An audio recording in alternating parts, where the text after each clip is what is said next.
ఇవాళ కూర్చోడానికి మనందరం కూడా ప్రత్యేక కార్యక్రమంతో పాటు 2-3 విషయాలు మనందరం కూడా చర్చించుకోవాలి. ముఖ్యంగా రేపు అగ్రికల్చర్ సీజన్ బిగిన్ అవుతుంది.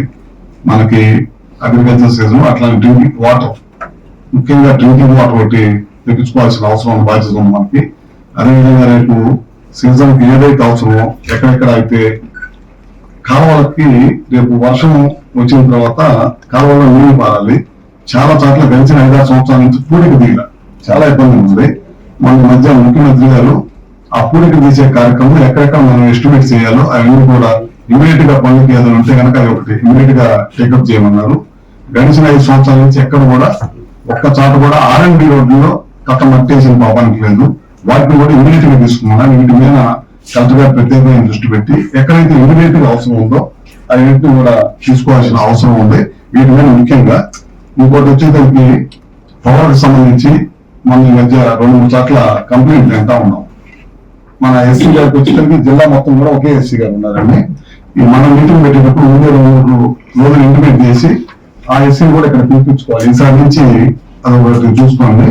పవర్ కూడా మనం 24 hours హౌస్ హోల్డర్స్ పవర్ ఇవ్వటం కానీ, అదేవిధంగా అగ్రికల్చర్ కనెక్షన్స్ కూడా మన ముఖ్యమంత్రి గారు నిర్ణయంతో 46,40,000 కనెక్షన్స్ కూడా రిలీజ్ చేయమన్నాం. వాటిని కూడా ఇమీడియట్ గా ఎలక్ట్రిసిటీ డిపార్ట్మెంట్ ఏమన్నా పని చేయడం స్టార్ట్ అయినా సరే పని చేయలేం.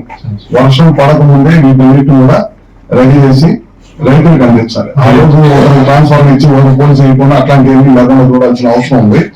ముఖ్యంగా ఇంకోటి వచ్చేసరికి ఈ జిల్లాలో చాలా ఇబ్బందికరమైన సమస్య ఏంటంటే గొల్లకమ్మ గేట్ చాలా విమర్శకి దారి తీసింది. అది ఎందుకంటే అది చాలా తక్కువ ఖర్చుతో పని, చాలా ఇబ్బందికరమైన పరిస్థితి ఎదుర్కొన్నారు రైతులు. దానికన్నా దాదాపు 80,000 నుంచి 90,000 ఎకరాలు సాగు చేస్తా ఉన్నారు రైతులు. అదేవిధంగా దాని కింద చేపలు పట్టుకొని జీవనం కొనసాగించే వాళ్ళ కుటుంబాలు 2,000 పైన ఉన్నారండి. వాటిని కూడా వాళ్ళందరూ కూడా గడిచిన 2-3 సంవత్సరాల నుంచి నష్టపోయారు.